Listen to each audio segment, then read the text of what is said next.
Friends, welcome back. तो friends, अभी का वीडियो है झुक गए पीएम मोदी या पिक्चर अभी बाकी है। ओ, तो कुछ मुझे आइडिया तो है आपके कमेंट से, पर वीडियो देखते हैं पहले, उसके बाद फिर डिस्कशन करेंगे, क्योंकि काफी शॉकिंग लगा था जब आपसे कमेंट्स पता चले कि अच्छा ऐसा एक्शन लिया है। समझ नहीं आई कि क्यों लिया हुआ है, और अभी कोई न्यूज भी हमने सुनी नहीं है, तो पूरा ओपन माइंड से, कोई अभी कुछ दिमाग में पता नहीं है, उस वे से हम देख रहे हैं। तो चलो फ्रेश माइंड से देखेंगे और पता करेंगे डिटेल्स। वीडियो शुरू करते हैं, पर वीडियो शुरू करने से पहले अगर आप चैनल पर नए हो और आपने अभी तक सब्सक्राइब नहीं किया है तो जल्दी से पहले सब्सक्राइब के बटन और बेल आइकन को क्लिक कर लो, ताकि आपको हमारे सारे न्यू वीडियोस के नोटिफिकेशन मिल जाए जैसे हम अपलोड करें। अगर आपको वीडियो पसंद आता है प्लीज लाइक एंड शेयर। चलिए शुरू करते हैं। प्रधानमंत्री नरेंद्र मोदी ने 3 कृषि कानूनों को वापस लेने का ऐलान कर दिया है। पीएम मोदी ने आज देश के नाम अपने संबोधन में कहा कि उनकी तपस्या में कोई कमी रह गई थी। उन्होंने कहा कि उनकी सरकार तीनों कृषि कानूनों को वापस लेने का फैसला करती है। प्रधानमंत्री मोदी ने कहा कि इस महीने के अंत में शुरू होने जा रहे संसद सत्र में तीनों कृषि कानूनों को वापस लेने की संवैधानिक प्रक्रिया को शुरू करेंगे। पीएम मोदी ने देश के नाम अपने संबोधन में कहा, मैं देशवासियों से क्षमा मांगते हुए सच्चे मन से कहता हूं कि शायद हमारी तपस्या में कोई कमी रह गई थी। हम अपनी बात कुछ किसान भाइयों को समझा नहीं पाए थे। कई लोगों का कहना है कि मोदी सरकार झुक गई है, तो वहीं बहुत से लोगों का ये मानना है कि ये तो मोदी सरकार का मास्टर स्ट्रोक है। वैसे आपको बता दें, मोदी सरकार के इस फैसले ने एक झटके में विपक्ष को निहत्था कर दिया है। विपक्ष के हाथ से अब एक बड़ा मुद्दा छिन गया है। इस फैसले ने आंदोलन जीवियों पर भी एक बड़ा प्रहार किया है। साल की सबसे बड़ी खबर पर हम आपको लगातार धमाकेदार अपडेट्स देते रहेंगे, लेकिन उससे पहले प्रधानमंत्री नरेंद्र मोदी का ये बयान सुन लीजिए। पूरे देश को ये बताने आया हूं कि हमने 3 कृषि कानूनों को वापस लेने का, रिपील करने का निर्णय लिया है। इस महीने के अंत में शुरू होने जा रहे संसद सत्र में, इसी महीने में, हम तीनों कृषि कानूनों को रिपील करने की संवैधानिक प्रक्रिया को पूरा कर देंगे। साथियों, मैं आज अपने सभी आंदोलनरत किसान साथियों से आग्रह कर रहा हूं, आज गुरु पर्व का पवित्र दिन है। अब आप अपने अपने घर लौटे, अपने खेत में लौटे, अपने परिवार के बीच लौटे। आइए एक नई शुरुआत करते हैं, नए सिरे से आगे बढ़ते हैं। साथियों, आज ही किया, किसानों के लिए किया। जो कर रहा हूं, देश के लिए कर रहा हूं। आप सभी के आशीर्वाद से मैंने मेहनत में पहले भी कोई कमी नहीं की थी। आज मैं आपको विश्वास दिलाता हूं कि अब और ज्यादा मेहनत करूंगा, ताकि आपके सपने साकार हो सके, देश के सपने साकार हो सके। आपका बहुत बहुत धन्यवाद। नमस्कार। तो फ्रेंड्स, सुन के बड़ा फील हो रहा था, बुरा फील हो रहा था। पता है मेरे टाइम इसको देखते देखते दिमाग में क्या आ रहा था? अटल बिहारी वाजपेयी की जो स्पीच थी जब खत्म होने वाली थी उनकी गवर्नमेंट, तो उन्होंने जिस तरह से बात की थी वही नजर आ रहा था कि वहां पे भी उन्होंने अच्छे काम करने की कोशिश की थी, पर ऑपोजिशन ने क्या किया था? उन्होंने हटवा ही दिया उनको। करेक्ट वही यहाँ पे हो रहा है कि इन्होंने कोशिश की कि मैं किसानों की भलाई के लिए कुछ ऐसा करूं, पर किसानों को, जो फार्मर्स हैं, उनको इतना भड़का के मिस इन्फॉर्म करके रखा हुआ है कि उनको यही नहीं पता चल रहा कि उनके लिए भले के लिए कर रहे हैं कि उनके बुरे के लिए आए हैं बिल।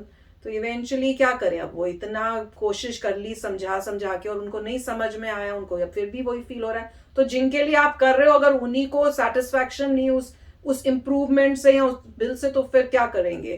फिर हटाएंगे ही। तो वही हुआ है। तो देख के बुरा लग रहा था। वो कह रहे हैं कि ऐसे लग रहा है कि मेरे मेहनत में कुछ कमी रह गई है। तो दुख तो हो रहा है। अगर बिल अच्छा था फार्मर्स के लिए तो सपोर्ट करके उसको करना चाहिए था कि आगे जो फायदा किसका होना था, फार्मर्स का ही होना था। उनको इंडिपेंडेंट होते, थोड़ा स्ट्रांग होते, लोग उनका फायदा ना उठा पाते। तो उसी इंटेंशन से उन्होंने किया होगा। पर वो देख सुन के वो भी हो रहा था कि देखो कि, और उस टाइम मुझे अपने, वही मैं एक बारी आपको बोल तो रही थी कि मैं उस दिन पापा जो है, कल परसों की बात ही तो है, कि वो थोड़े उदास से लग रहे थे कि आजकल के तो टाइम ऐसा आ गया है कि लोग अपना सिर्फ पर्सनल गेन, सब पूरे लोगों का, पूरे इंडिया का एज अ होल या कम्युनिटी का एज अ होल गेन नहीं देख रहे कि दुनिया के सामने इंडिया आगे बढ़े, टॉप का बने, वो नहीं देख रहे। सबको अपनी पर्सनल छोटी छोटी गेनों का फायदा वही दिखता है। तो क्या पता ये भी सिचुएशन वैसी हो कि लोगों ने ये बिगर पिक्चर नहीं समझ पाए कि ये आपके ही फायदे के लिए हो रहा है, पॉलिटिक्स के अंदर अपना फायदा देखने के लिए किया। कौन, क्या पता क्या हुआ है। पर कोशिश देखो, इससे इनको तो कुछ, मोदी जी को तो कुछ मिलना नहीं था। जो भी उन्होंने बिल लिए उनसे, उनको तो कोई पर्सनल गेन नहीं है, उनकी तो कोई फैमिली नहीं है, उनका तो कोई आगे पीछे ऐसा कुछ है नहीं। वो जो भी कर रहे हैं देश के लिए कर रहे थे। उनको देश के लिए, फार्मर्स के लिए था कि मैं कुछ कर दूं, उनकी उनकी लाइफस्टाइल बेटर हो जाए। पर नहीं समझ आया, तब से वो कर रहे थे आंदोलन। पर ये कह रहे हैं कि ये उस टाइप से भी हो सकता है कि उन्होंने इतना, जो ऑपोजिशन इसका फायदा उठा उठा के इस पॉइंट को ले रही थी, उन्होंने कहा चलो फिर इसको खत्म ही कर देते, अब तुम्हारे पास पॉइंट ही नहीं आएगा। तो ये भी है, दुख की बात है कि ऑपोजिशन ऐसी है कि वो आगे तरक्की नहीं कराती, लोगों को भड़का देती है। अब क्या कह सकते हैं, दुख की बात है। अब जो हुआ सो हुआ। अब वो कह रहे हैं कि मैं और मेहनत करूंगा, और ज्यादा मेहनत करूंगा। तो ये भी उनका यही है। देखो, माफी भी मांग रहे हैं, और क्या, इससे ज्यादा मैं क्या बोलूं। राइट, अब मेन ये है कि पहले देखना पड़ेगा सर्वे करके समथिंग कि फार्मर्स जो हैं जितने भी, उनका एजुकेशन लेवल क्या है, क्या एजुकेशन लेवल क्या है। वो पढ़ाई लिखाई के लिए स्कूल नहीं जाते। मतलब ये हाल हो चुका है फार्मर्स का, बस जो है फार्मिंग में लगे हुए हैं और कोई उनकी एजुकेशन नहीं है, कोई पढ़ाई नहीं है, कोई समझ नहीं है। और उनके ऊपर जो है एक बंदा है जो उनको बताता है क्या करना है। तो सिचुएशन अगर इतनी ख़राब है कि वो खुद पढ़ के समझ नहीं सकते और लोग उनको गलत इन्फॉर्मेशन दे रहे हैं, तो प्रॉब्लम वो है, उसको पहले सॉल्व करना पड़ेगा। मतलब ये है कि फार्मर्स अभी रेडी नहीं है अपने सुधार के लिए, वो वही उसी टाइप के लगे हुए हैं, काम कर रहे हैं। तो मेरे ख्याल से गरीब इसीलिए हैं क्योंकि ये सब प्रॉब्लम्स हैं। तो मेरे ख्याल से पहले मोदी जी को वो टैकल करना पड़ेगा कि उनको समझ क्यों नहीं आया, क्या एजुकेशन लेवल था, वहाँ पे स्कूल नहीं है, प्रॉब्लम क्या है। तो मेरे ख्याल से नेक्स्ट जनरेशन जो आएगी फार्मर्स की, जो पढ़ी लिखी होगी, वो अडॉप्ट करेगी इन लॉस को। और मेरे ख्याल से कुछ ऐसा सिस्टम करेंगे कि भाई हम इनको दोबारा रिव्यू करेंगे कुछ सालों में, और जो है मैं जो भी, और या फिर किसी और तरीके से लाएंगे कि इंस्टेड कि आप 3 लाएं, एक पहले लेके आइए, थोड़ा सा चेंज करिए, फिर थोड़ा और चेंज करिए, क्योंकि फार्मर्स अभी उस जगह पे नहीं है कि वो समझ पाएं। तो मेरे ख्याल से ग्रेजुअली करना पड़ेगा। तो मोदी जी डेफिनेटली कुछ तो लाएंगे रिफॉर्म, मगर ज़रा ज़रा ज़रा करके लाना पड़ेगा, ये देखते हुए कि फार्मर जो है समझ नहीं पा रहे। और उनके ऊपर इतनी ज़्यादा पावर है दूसरों की कि दूसरे लोग जिनको पैसा मिलता था, लोकल पैसा मिलता, टैक्सेस मिलते थे, वो लोग जो है अपना पैसा जाने नहीं दे रहे। और वो कुछ ही स्टेट्स में है, कुछ स्टेट्स तो बिंदास इससे रिड हो चुके हैं। राइट, ये प्रॉब्लम सिर्फ जो थी, जहाँ तक मेरे ख्याल से पंजाब, हरियाणा, इन्हीं स्टेट्स में प्रॉब्लम थी, और स्टेट्स में सब कुछ अच्छा था। या फिर मोदी जी पहले कहेंगे पहले हमें इन स्टेट्स में अपनी सरकार लानी पड़ेगी।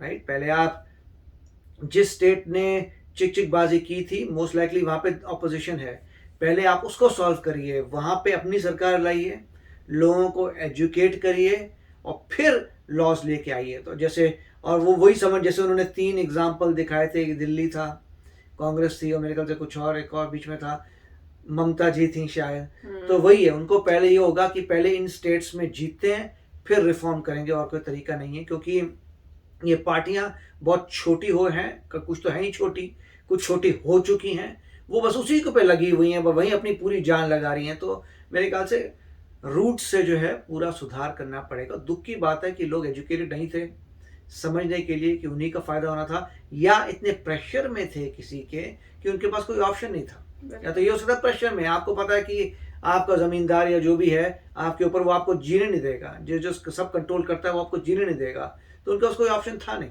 और मैं यही कहूंगी कि यही एक देख लो एग्जाम्पल है कि जैसे कह रहे थे कि फोर्थ टाइप ऑफ वॉरफेयर, अब ये फोर्थ जनरेशन वॉरफेयर है, वही चल रही है। मिस इन्फॉर्म कर करके अच्छी चीजें हटा दी हैं, तो फोर्थ जनरेशन वॉरफेयर में दुख की बातें बोलना पड़ता है कि हम जो है हार रहे हैं। और दुख मेरे को इसलिए होता है क्योंकि ये इतने मतलब बैकवर्ड स्टेट्स में नहीं है, चलो देखते हैं और बाद फिर में। भी ये हाल है। बिल्कुल, तो आप भी शेयर करना कमेंट सेक्शन में कि आपको क्या लगता है। चलते हैं, मिलेंगे नेक्स्ट वीडियो में बहुत ही जल्द। Till then take care and bye bye. तो अगर आप मेरे इस चैनल पे नए हो तो जल्दी से सब्सक्राइब के बटन को हिट करो और बेल आइकन को क्लिक करो, ताकि आपको मेरा जब नया वीडियो मैं लगाऊं आपको उसके बारे में जल्दी से पता चल जाए।